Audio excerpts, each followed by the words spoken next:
de neige. Hein. Cette année, oui, on a eu plus de 2 mètres et demi, entre 2 mètres et 2 mètres et demi de neige sur les sommets de Chléa, à environ 1400 mètres d'altitude, un peu plus.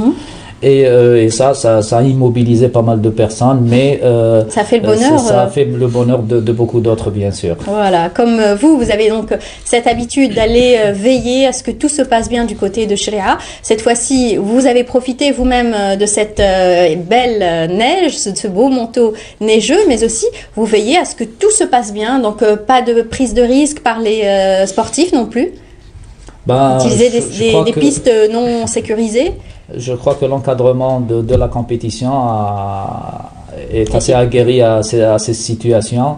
Les amis de Chléa, l'association des amis de Chléa veille à ce que les populations qui viennent puissent bien profiter des sites et de la nature, de la beauté de la nature, en essayant de les sensibiliser, de les informer qu'on peut toujours joindre l'utile à l'agréable, bien sûr, d'une part, mais d'autre part que le travail en solidarité avec le parc national de Chléa, avec les efforts qui sont faits par le Wali de Blida, les autorités de Blida qui font un énorme travail pour que Chléa soit vraiment une destination d'écotourisme et d'attraction pour l'ensemble des populations qui en ont besoin. Vous savez, on a en Algérie à peu près deux stations de ski qui sont réellement reconnues. On a Chléa et Tikjda, et qui restent 2 stations insuffisantes pour que ce soit pour la détente ou bien pour les activités de sport de montagne.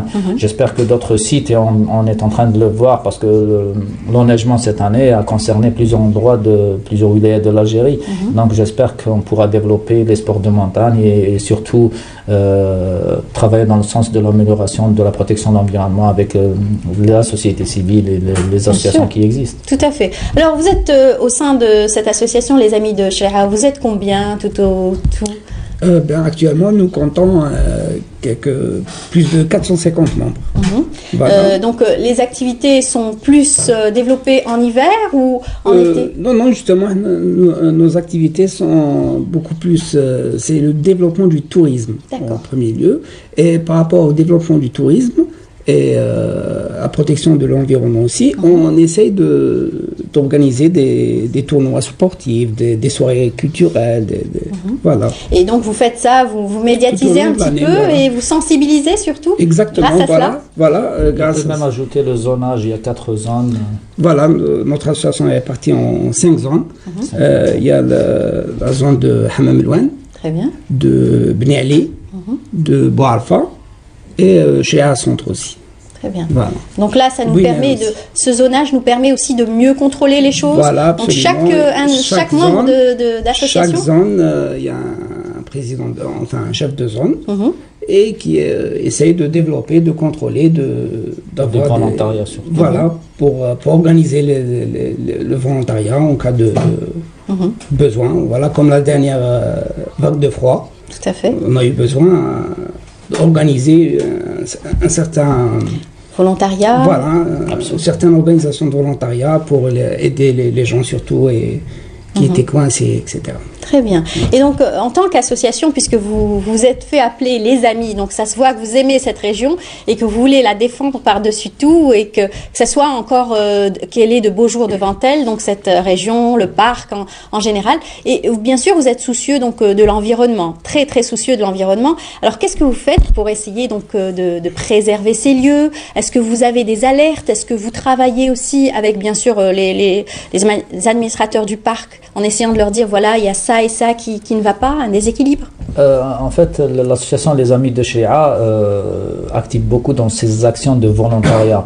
Maintenant, elle complète avec les agents et l'administration du parc national de Chléa beaucoup d'activités. Vous savez, durant toute l'année, il y a des pics de fréquentation de la zone de Chléa. Donc ces pics de fréquentation souvent sont été, hiver, quelquefois aussi le printemps quand il y a les bonnes floraisons, les beaux jours printaniers, etc.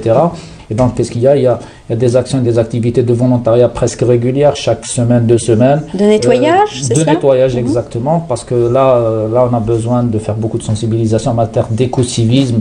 Les populations qui fréquentent Chléa doivent avoir un minimum de civisme. On en fait un appel maintenant au nom de l'association des Amis de Sharia. Quand vous venez à Sharia, vous prenez du bon temps, vous déjeunez, vous faites un petit barbecue, etc.